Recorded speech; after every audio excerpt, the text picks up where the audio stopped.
Everyone wants the best education for their kids.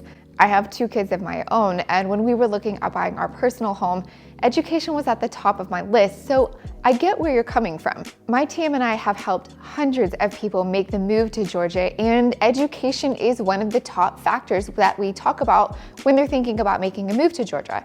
So if you're thinking about making a move here and education is top on your list, this is the video for you.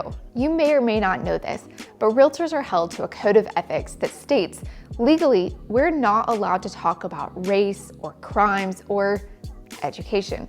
Websites like Niche and schooldigger.com are great resources to help you get a guide on what schools you think might be a great option for you and your family. But today, I'm going to completely unbox everything Georgia has to offer in terms of education, from public schools to private schools, homeschools, you name it. I'm Ashley Lazarian. I'm a Georgia native and local real estate agent. I help people buy and sell in the suburbs north of Atlanta. So if you're looking to make a move, go ahead and reach out to me at the email below. But first, let's talk education. There are multiple options for education here in Georgia, with the most common being public schools.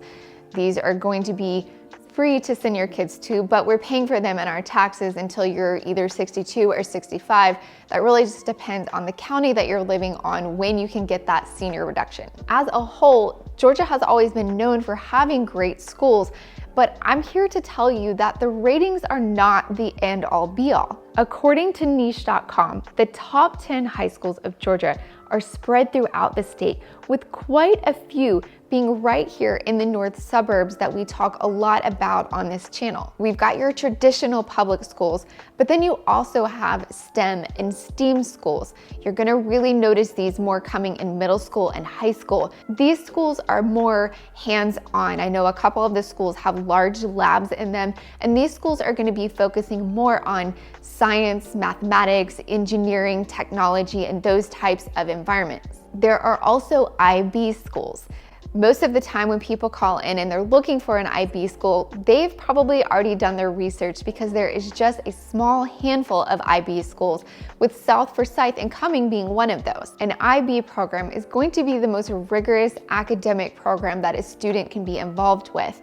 They're really focusing on not only academics, but also internal, making sure that you've got multi-language by the time you graduate. You've probably done some of your college courses by the time you graduate, and they're really focusing on business development. Taking the top spot in schools across Georgia is gonna be Gwinnett School of Mathematics, Science, and Technology. This is definitely a fast-track school. It is gonna be a little bit more rigorous, but if you feel like your student would qualify, this is a school that you have to qualify to get into. It's not just if you're zoned for it, you can get in. But if you think that your student would thrive here, it's definitely something to explore, because the teachers there are amazing. Alpharetta High School, Northview High School, and Milton High School are also all in the top 10 for the state of Georgia. Alpharetta is probably the #1 place that you guys call in about with questions. So if you're thinking about making a move and need more information about the neighborhoods, or maybe even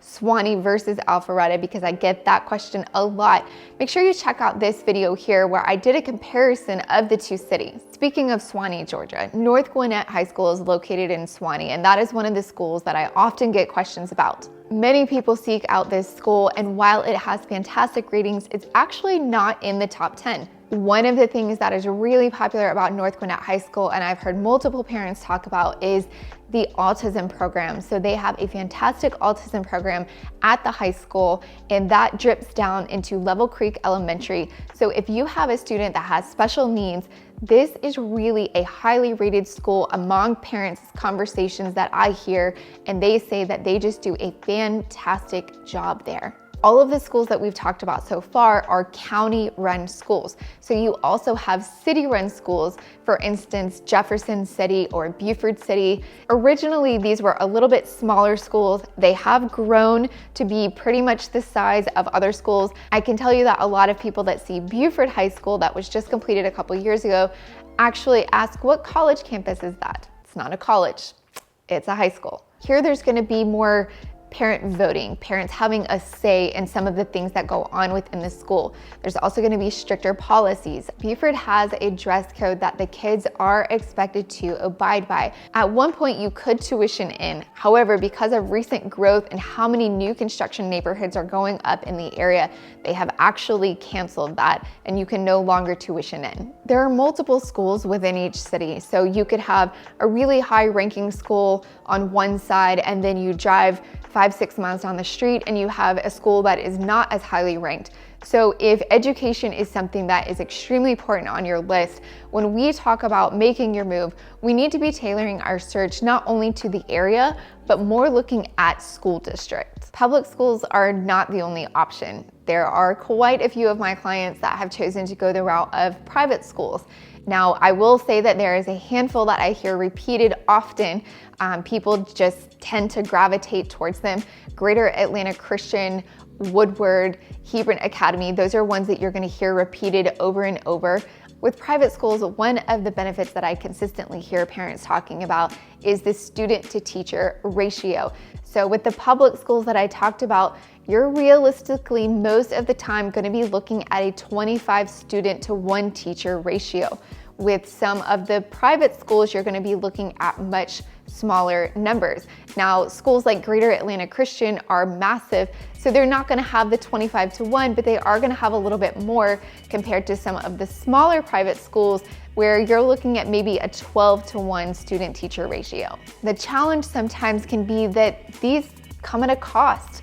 You're already paying for it in your taxes for public schools, and now you're having to pay out of pocket for private school. This really is a personal decision for you and your family. Now, private schools here are going to be starting at about $10,000 a year and only going up from there. So it is an investment in your child's education. There are some grants available.